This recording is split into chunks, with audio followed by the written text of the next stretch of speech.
আসসালামু আলাইকুম, আমি Tariq. Welcome to my channel.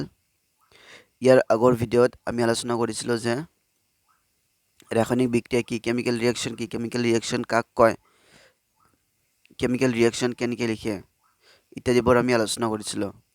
তো এইটো ভিডিঅ'ত আমি আলোচনা কৰিম ৰাসায়নিক বিক্ৰিয়াৰ প্ৰকাৰ অৰ্থাৎ টাইপছ অফ কেমিকেল ৰিয়েকশ্যন, অৰ্থাৎ কেমিকেল ৰিয়েকশ্যনৰ প্ৰকাৰ কি কি হ'ব পাৰে। তো প্ৰথমে দিয়া আছে সংযোজন বিক্ৰিয়া অৰ্থাৎ কম্বাইনেশ্যন ৰিয়েকশ্যন। ফাৰ্ষ্ট আমি জানিব লাগিব যে সংযোজন বা কম্বাইনেশ্যন কাক কয়। তো সংযোজন বা কম্বাইনেশ্যন মানে হ'ল যে দুটা বস্তুক একলগ কৰা বা সংযোগ কৰা, ইয়াকে সংযোজন বুলি কোৱা হয়। তো এই ক্ষেত্ৰত আমি ক'ব লাগিব যে যেনে ইয়াতে দিয়া আছে CaO পৰাচুন প্লাছ H2O অৰ্থাৎ পানী। এইটো এটা বিক্ৰিয়ক হয়, এইটো এটা বিক্ৰিয়ক হয়, এইটো এটা বেলেগ, এইটো এটা বেলেগ। এই দুটা লগ লাগি ইয়াতে এটা হৈছে,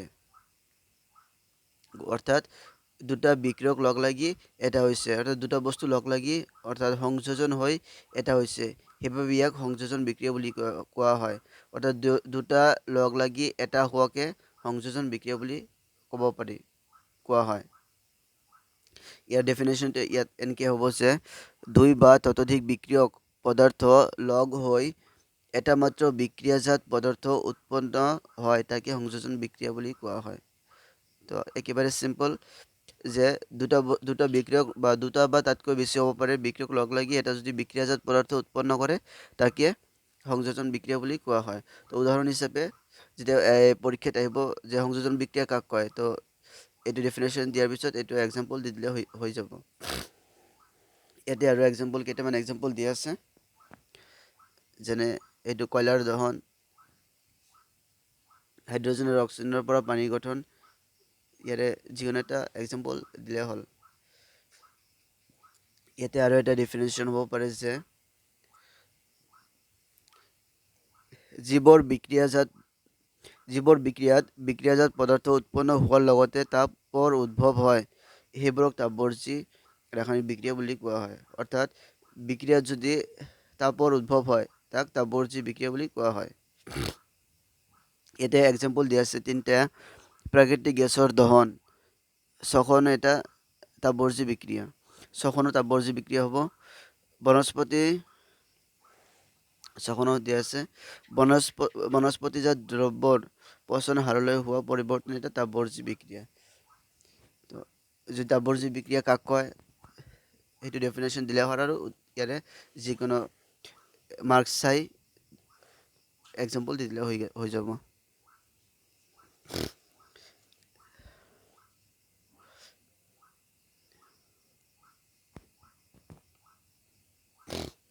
নেক্সট দিয়া আছে বিযোজন বিক্ৰিয়া।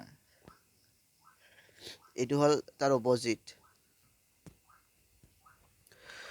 ইয়াতে দিয়া আছে বিযোজন বিক্ৰিয়া অৰ্থাৎ ডিকম্পজিশ্যন ৰিয়েকশ্যন। এইটো কম্বাইনেশ্যনৰ অপজিট, অৰ্থাৎ তাতে কম্বাইনেশ্যনত কি হৈছে দুটা বা তাতকৈ বিক্ৰিয়ক পদাৰ্থ লগ লাগি এটা বিক্ৰিয়জাত পদাৰ্থ উৎপন্ন হৈছে,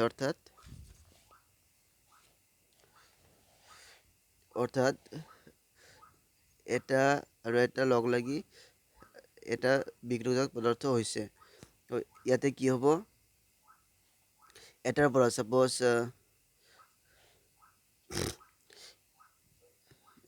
ইয়াতে 1 আছে, 1-ৰ পৰা ভাগ হৈ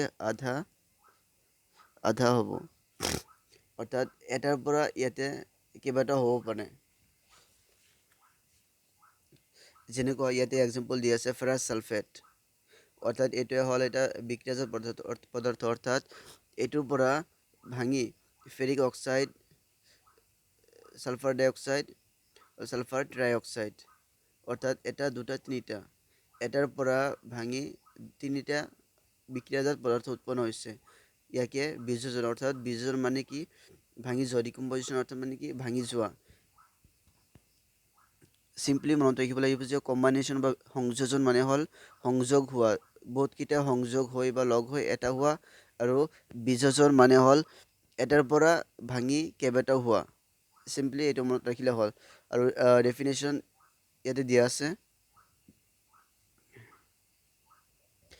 যেতিয়া এটা বিযোজন ঘটোৱা তাপিও এটা ভালকে দিয়ে। তো ইয়াৰ ডেফিনেশ্যনটো এনেকৈ হ'ব যে ইয়াতে এটা বিক্ৰিয়ক পদাৰ্থ ভাঙি একাধিক সৰল বিক্ৰিয়াজাত পদাৰ্থলৈ পৰিৱৰ্তন হ'লে তাক বিযোজন বিক্ৰিয়া বুলি কোৱা হয়।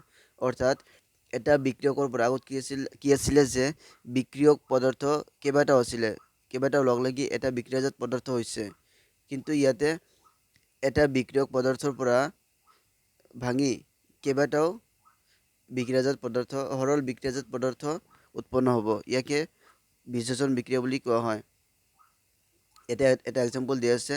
তো দুটা এক্সাম্পল দিয়া আছে। ফাৰ্ষ্ট, ফেৰাছ ছালফেটৰ পৰা ভাঙি কেইবাটাও হৈছে, আৰু এতিয়া চূণশিল ইয়াৰ পৰাও ভাঙি কেইবাটাও হৈছে। তো এই দুটাৰ যিকোনো এটা এক্সাম্পল দিলে হৈ যাব।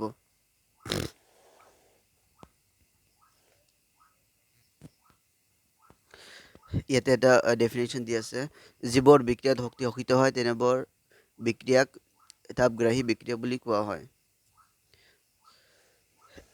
নেক্সট আছে ডিছপ্লেচমেণ্ট অৰ্থাৎ অপহৰণ বা প্ৰতিস্থাপন বিক্ৰিয়া। অপহৰণ ডিছপ্লেচমেণ্ট অৰ্থাৎ কি হৈছে, আমি ফাৰ্ষ্ট এটা ৰিয়েকশ্যন জনাৰ আগতে আমি জানিব লাগিব যে তাৰ অৰ্থাৎ মিনিংটো কি। ইয়াৰ ডিছপ্লেচমেণ্ট অৰ্থাৎ প্লেচ, এটা প্লেচক ডিছপ্লেচ কৰা। ডিছপ্লেচমেণ্ট অৰ্থাৎ ডিছপ্লেচমেণ্ট হ'ল ছাপ'জ চিম্পলি ডিছপ্লেচমেণ্ট অৰ্থাৎ অপহৰণ বা প্ৰতিস্থাপন মিনিং মই বুজাই দি আছোঁ। ছাপ'জ এই প্লেচটো এৰ বাবে আছিলে, A plus B equal to A B, suppose এনেকুৱা আছিলে এ প্লাছ বি। তো নেক্সট যদি আমি এতিয়া C plus B, C plus B অৰ্থাৎ ইয়াতে এ প্লাছ বি আছিলে, ইয়াতে কি কৰিছে, ইয়াতে এ প্লাছ বি আছিলে, তো ইয়াতে কি হৈছে চি প্লাছ বি হৈছে। অৰ্থাৎ এই এৰ ঠাইটো এক চিয়ে ৰিপ্লেচ কৰি দিছে। অৰ্থাৎ এৰ যিটো ঠাই আছিলে সেইটো চিয়ে লৈ লৈছে। অৰ্থাৎ এৰ প্লেচটোক ডিছপ্লেচ কৰিছে চিয়ে। অৰ্থাৎ কোনো এটা মৌলক তাৰ নিজৰ ঠাইৰ পৰা ডিছপ্লেচ কৰা, অৰ্থাৎ গুচাই দিয়া বা অপহৰণ কৰা, ইয়াকে ডিছপ্লেচমেণ্ট ৰিয়েকশ্যন বুলি কোৱা হয়। অৰ্থাৎ কোনো এটা মৌলক তাৰ নিজৰ ঠাইৰ পৰা ডিছপ্লেচ কৰি দিয়া, অৰ্থাৎ গুচাই দিয়াক অপহৰণ বা প্ৰতিস্থাপন বা ডিছপ্লেচমেণ্ট ৰিয়েকশ্যন বুলি কোৱা হয়। চিম্পলি এইটো মনত ৰাখিলে হ'ল। ইয়াতে এক্সাম্পল দিয়া আছে, ইয়াতে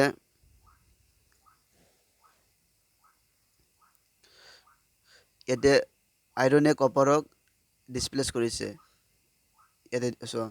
ইয়াতে আইৰণ প্লাছ কপাৰ ছালফেট, ইয়াতে কি হৈছে আইৰণ ছালফেট। অৰ্থাৎ আইৰণে কপাৰক তাৰ নিজৰ ঠাইৰ পৰা ডিছপ্লেচ কৰি দিছে, অৰ্থাৎ গুচাই দিছে, আঁতৰাই দিছে। সেইবাবে এইটো হ'ব ডিছপ্লেচমেণ্ট ৰিয়েকশ্যন বা প্ৰতিস্থাপন বা অপহৰণ বিক্ৰিয়া। তো উদাহৰণ হিচাপে এইটো দিলে হৈ যাব। আৰু এটা এক্সাম্পল দিয়া আছে, zinc plus copper sulphate, zinc sulphate. ইয়াতে জিংকে কি কৰিছে, কপাৰক তাৰ নিজৰ ঠাইৰ পৰা গুচাই দিছে। ইয়াতে দিয়া আছে P B, lead plus copper chloride. অৰ্থাৎ ইয়াতে লেডে কপাৰক তাৰ নিজৰ ঠাইৰ পৰা গুচাই দিছে, অৰ্থাৎ ডিছপ্লেচ কৰি দিছে। যদি ডিছপ্লেচ কৰি দিছে সেইবাবে ইয়াক ডিছপ্লেচমেণ্ট বা প্ৰতিস্থাপন বা অপহৰণ বিক্ৰিয়া বুলি কোৱা হয়। নেক্সট আছে ডাবল ডিছপ্লেচমেণ্ট ৰিয়েকশ্যন অৰ্থাৎ দ্বি অপহৰণ বিক্ৰিয়া। তো আমি ইয়াতে পালোঁ যে অপহৰণ বিক্ৰিয়া কাক কয় বা ডিছপ্লেচমেণ্ট ৰিয়েকশ্যন কাক কয়। ইয়াতে দিয়া আছে double displacement reaction. Double displacement reaction কাক কয়, ইয়াতে ডেফিনেশ্যন দিয়া আছে। তো ডিছপ্লেচমেণ্ট কাক কয় সেইটো নিশ্চয় বুজিছে যে ডিছপ্লেচমেণ্ট কাক কয়। ইয়াতে ডাবল ডিছপ্লেচমেণ্ট কাক কয় সেইটো আমি জানিব লাগিব। ইয়াত ডেফিনেশ্যনটো দিয়া আছে যে যি বিক্ৰিয়াত বিক্ৰিয়ক পদাৰ্থ দুটাৰ মাজত আয়নৰ বিনিময় ঘটে তাক দ্বি অপহৰণ বিক্ৰিয়া বুলি কোৱা হয়। অৰ্থাৎ বিক্ৰিয়ক পদাৰ্থ, তো বিক্ৰিয়ক পদাৰ্থ আমি নিশ্চয় গম পাইছোঁ যে বিক্ৰিয়ক কাক কয়।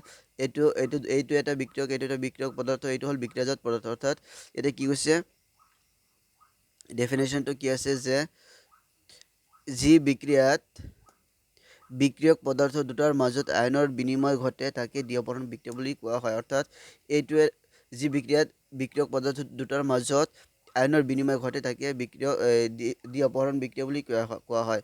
ইয়াতে কপাৰ আৰু অক্সিজেনৰ মাজত আয়নৰ বিনিময় ঘটিছে, সেইবাবে ইয়াক দ্বি অপহৰণ, এইটো জাষ্ট এক্সাম্পল দিছোঁ মই, এইটো বেলেগ হয়। অৰ্থাৎ যদি কপাৰ আৰু অক্সিজেনৰ মাজত আয়নৰ বিনিময় ঘটে তেতিয়াহ'লে তাক কি ক'ব, ডাবল ডিছপ্লেচমেণ্ট ৰিয়েকশ্যন। ইয়াত এক্সাম্পল দিয়া আছে, দেখুৱাই দি আছোঁ মই। এইটো sodium sulphate plus barium chloride, এই দুটা হ'ল বিক্ৰিয়ক পদাৰ্থ, আৰু বিক্ৰিয়াজাত পদাৰ্থ হ'ল বেৰিয়াম ছালফেট, ছ'ডিয়াম ক্লৰাইড। এটা কথা মন কৰা, ইয়াতে ছ'ডিয়াম ছালফেট আছিলে, এইটো কি হৈছে, ডিছপ্লেচমেণ্ট হয়, ইয়াৰ বেৰিয়ামটো ইয়াতে ছালফেটৰ লগত আহি গৈছে। চ' ইয়াতে ভালকৈ বুজিব পাৰা, ইয়াতে ছ'ডিয়াম ছালফেট আছিলে কিন্তু ইয়াতে বেৰিয়াম ছালফেট হৈছে। অৰ্থাৎ ছ'ডিয়াম ৰিপ্লেচ হৈ বেৰিয়াম ইয়াতে আহি গৈছে, ছালফেটৰ লগত বেৰিয়াম আহি গৈছে, আৰু ইয়াতে বেৰিয়াম ক্লৰাইড আছিলে, অৰ্থাৎ বেৰিয়ামক ৰিপ্লেচ কৰি ছ'ডিয়ামে ক্লৰাইডৰ লগত আহি গৈছে। অৰ্থাৎ আয়নৰ এক্সচেঞ্জ হৈছে, অৰ্থাৎ ডাবল ডিছপ্লেচমেণ্ট হৈছে। অৰ্থাৎ ইয়াতে বেৰিয়ামে ছ'ডিয়ামক ডিছপ্লেচ কৰিছে, অৰ্থাৎ অপহৰণ কৰিছে, গুচাই দিছে, আৰু ইয়াত ছ'ডিয়ামে বেৰিয়ামক তাৰ নিজৰ ঠাইৰ পৰা গুচাই দিছে। অৰ্থাৎ ইয়াত ডাবল ডিছপ্লেচমেণ্ট হ'ল। তো আমি আগত কি পাইছিলোঁ যে এটা মৌলই আন এটা মৌলক নিজৰ ঠাইৰ পৰা গুচাই দিয়ে, কিন্তু ইয়াতে কি হৈছে যে আয়নৰ বিনিময়, অৰ্থাৎ এটাই আন এটাক গুচাই দিছে। অৰ্থাৎ ইয়াত ছালফেটে বিনিময় কৰি বেৰিয়াম লৈছে, আৰু ইয়াতে বেৰিয়ামে ক্লৰাইডে ছ'ডিয়াম লৈ লৈছে, সেইবাবে ইয়াক কি ক'ব, ডাবল ডিছপ্লেচমেণ্ট ৰিয়েকশ্যন বুলি কোৱা হ'ব। ডেফিনেশ্যনটো এইফালে কৈ দিছোঁ মই। তো এইটো ডেফিনেশ্যন, আৰু যিটো এক্সাম্পল মই দেখুৱাই দিলোঁ সেইটো এক্সাম্পল দিলেই হৈ যাব। নেক্সট আছে অক্সিডেশ্যন এণ্ড ৰিডাকশ্যন বিক্ৰিয়া, অৰ্থাৎ জাৰণ বিজাৰণ বিক্ৰিয়া। তো ফাৰ্ষ্ট আমি জানিব লাগিব যে জাৰণ কাক কয় আৰু বিজাৰণ কাক কয়। জাৰণ হ'ল গেইন অক্সিজেন, অৰ্থাৎ বিক্ৰিয়াত পদাৰ্থ এটাই অক্সিজেন লাভ কৰিলে তাক জাৰণ বুলি কোৱা হয়। অৰ্থাৎ যি বিক্ৰিয়াত অক্সিজেন লাভ হয় তাক জাৰণ বিক্ৰিয়া বুলি কোৱা হয়, আৰু যি বিক্ৰিয়াত অক্সিজেন লছ হয়, অৰ্থাৎ অক্সিজেন হেৰুৱাই পেলাই, তাক বিজাৰণ বিক্ৰিয়া বুলি কোৱা হয়।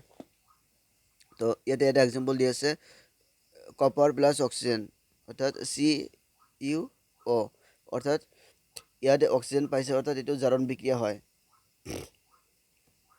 আৰু ইয়াতে বিজাৰণ বিক্ৰিয়া এটা উদাহৰণ দি আছোঁ মই।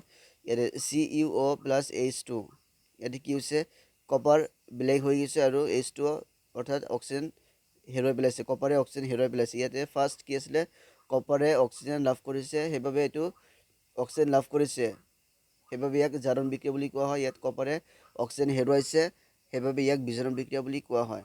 তো ডেফিনেশ্যন কেনেকুৱা হ'ব, যি বিক্ৰিয়াত পদাৰ্থ এটাই অক্সিজেন লাভ কৰে সেই বিক্ৰিয়াক জাৰণ বিক্ৰিয়া বুলি কোৱা হয়, আৰু যি বিক্ৰিয়াত পদাৰ্থ এটাই অক্সিজেন হেৰুৱাই পেলাই তাক বিজাৰণ বিক্ৰিয়া বুলি কোৱা হয়। আৰু লগতে এইটোৱে জাৰণৰ এক্সাম্পল, আৰু এইটো বিজাৰণৰ উদাহৰণ হিচাপে দি দিলে হৈ যাব।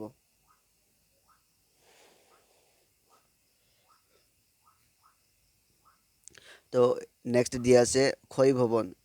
তো ইয়াতে কি দিয়া আছে মই সেইটো নকওঁ, ফাৰ্ষ্ট ক'ম যে ক্ষয় ভৱন, অৰ্থাৎ আমি জেনেৰেলি যিটো ক্ষয় যোৱা বুলি আমি বুজি পাওঁ, যেনেকুৱা কিবা এটা বস্তু ক্ষয় হোৱা, সেই ক্ষয় হোৱাটোৱে হ'ল ইয়াতে ক্ষয় ভৱন, অৰ্থাৎ ক্ষয় যোৱা মানে হ'ল ক্ষয় ভৱন।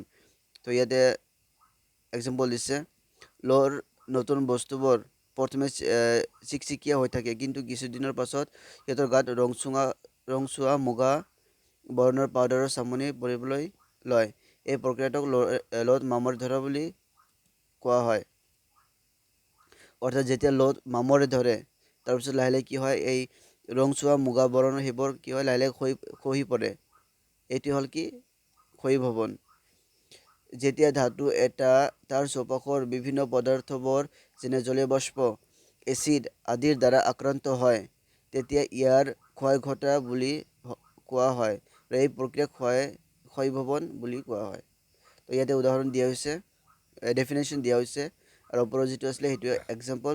তো ডেফিনেশ্যন কি হ'ব, যেতিয়া ধাতু এটা তাৰ চৌপাশৰ বিভিন্ন পদাৰ্থবোৰ যেনে জলীয় বাষ্প, এচিড আদিৰ দ্বাৰা আক্ৰান্ত হয় তেতিয়া ইয়াৰ ক্ষয় ঘটা বুলি কোৱা হয়, আৰু এই প্ৰক্ৰিয়াক ক্ষয়ীভৱন বুলি কোৱা হয়।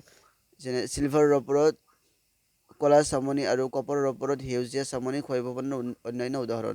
যেনেকৈ লোত কি হয়, মুগা বৰণৰ পাউডাৰৰ চামনি পৰে, এইটো হ'ল কি ক্ষয়ীভৱন। আৰু চিলভাৰৰ ওপৰত কলা চামনি পৰে আৰু কপাৰৰ ওপৰত সেউজীয়া চামনি পৰিলে ভাবিব লাগিব যে এইটো ক্ষয় হোৱা আৰম্ভ হৈছে। আৰু ইয়াকে যেতিয়া ক্ষয় হোৱা আৰম্ভ কৰে অৰ্থাৎ এইটো হ'ল কি ক্ষয়ীভৱন। তো নেক্সট দিয়া আছে কি দুৰ্গন্ধিতা অৰ্থাৎ ৰেঞ্চিডিটি। দুৰ্গন্ধিতা অৰ্থাৎ মানে কি দুৰ্গন্ধ, যেনেকৈ আমি নৰ্মেলি বুজি পাওঁ যে গন্ধ বা দুৰ্গন্ধ কি, অৰ্থাৎ কোনো এটা বস্তু বেয়া গোন্ধ ওলালে সেইটোক আমি কি কওঁ, দুৰ্গন্ধ ওলাইছে বুলি কওঁ। যেনেকৈ পচা বস্তুৰ পৰা সদায় দুৰ্গন্ধ আহে, ঠিক তেনেদৰে এইটো সেইটোৱে বস্তু হ'ল দুৰ্গন্ধিতা। ইয়াতে দিয়া আছে কি যেতিয়া চৰ্বি আৰু তেল জাৰিত হয় তেতিয়া এইবোৰ দুৰ্গন্ধি হয়। অৰ্থাৎ কি তেল আৰু চৰ্বি যেতিয়া পচি যায় অৰ্থাৎ কি সেইবোৰৰ পৰা দুৰ্গন্ধ ওলায়। ইহঁতৰ গন্ধ আৰু স্বাদ সলনি হয়, ইহঁতৰ টেষ্ট যিটো আছে সেইটো সলনি হৈ যায়। সাধাৰণতে জাৰণ নঘটিবলৈ চৰ্বি আৰু তেলযুক্ত খাদ্যবস্তুত কিছুমান প্ৰতিজাৰক পদাৰ্থ যোগ কৰে। বায়ুৰুদ্ধ পদাৰ্থ খাদ্যবস্তু ৰাখিলে জাৰণ মন্থৰ হয়। চিপছ উৎপাদকসকলে জাৰণ নঘটিবৰ বাবে চিপছৰ পেকেটবোৰৰ ভিতৰত নাইট্ৰজেনৰ দৰে গেছ ভৰাই থয়। যেনেদৰে আমি চিপছ খাওঁ, যেনেকুৱা কুৰকুৰে চুৰকুৰে এইবোৰ যিবোৰ আছে তাতে কি হয় আমি দেখা পাওঁ যে পেকেটৰ ভিতৰত বায়ু দেখা যায়, অৰ্থাৎ বতাহ থাকে। আৰু সেইটো হ'ল মানে কি, সেইটো অক্সিজেন হয়, সেইটো হ'ল কি নাইট্ৰজেনৰ দৰে গেছবোৰ। যাতে সেইটো দিয়াৰ একমাত্ৰ কাৰণ হ'ল যে অৰ্থাৎ চিপছ বা কুৰকুৰে এইবোৰ যাতে যেনে বিংগ ট্ৰায়েংগল এইবোৰ যাতে পচি নাযায় তাৰ বাবে তাতে কি দিয়া হয়, নাইট্ৰজেনৰ দৰে গেছ ভৰাই থোৱা হয় যাতে অক্সিজেনৰ লগত বিক্ৰিয়া ঘটিব নোৱাৰে। গতিকে ইমানখিনিয়ে আছিলে এই চেপ্টাৰত ৰাসায়নিক সমীকৰণ আৰু বিক্ৰিয়া আৰু সমীকৰণত। তো ভিডিঅ'ৰ শেষত মই এটা কথা ক'ব বিচাৰোঁ যে যদি এতিয়ালৈকে মোৰ চেনেলটো ছাবস্ক্ৰাইব কৰা নাই তেতিয়াহ'লে ছাবস্ক্ৰাইব কৰক আৰু বেল বাটন প্ৰেছ কৰক, যাতে যেতিয়া মই নতুন ভিডিঅ' আপলোড কৰোঁ তেতিয়া লগে লগে আপোনালোকৰ ওচৰত যায় ভিডিঅ'টো। Thank U.